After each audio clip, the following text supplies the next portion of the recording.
Guys, we're going to analyze some word problems using what we know about percentiles. And once again, a percentile shows a rank and lets you know what percent that a person has done better than the population or the sample. I also want to introduce something.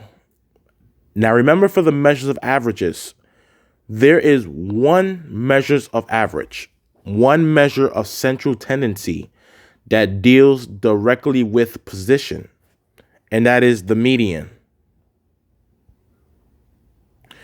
The median is the middle value.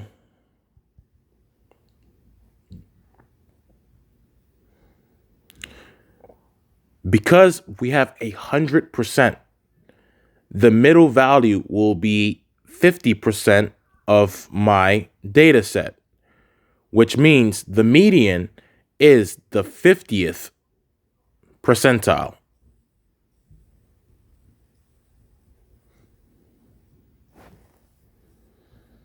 So let's keep that in mind, because we're going to be seeing that when we first look at the 5-number summary, and then when we're constructing what is called a box plot in the next video. Well, not in the next video, but the video after the next video. Okay. Now, let's use what we know about percentiles and also what I gave you about the median to answer this question. It says last year, over 13,000 students took an entrance exam to a certain state university. Rita's score was at the 94th percentile. Tom's score was at the 82nd percentile. We're going to answer question A, which says, which of the following must be true about Rita's score? And then B, which of the following must be true about Rita's and Tom's score? Now remember, a percentile means how much percent that a particular person or a particular object or a particular observation has done better than an overall population or sample. So, when we're choosing answers for this question, for question A, which one makes the most sense about Rita's score?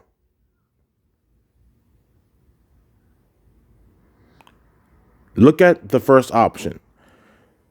Rita scored lower than about 94% of students who took the exam. That one is not correct. Remember, a percentile indicates how much better you did than the rest of a sample or a population. A percentile does not represent what you scored on an exam. So that is not correct. And also, by default, the last option will not be correct either.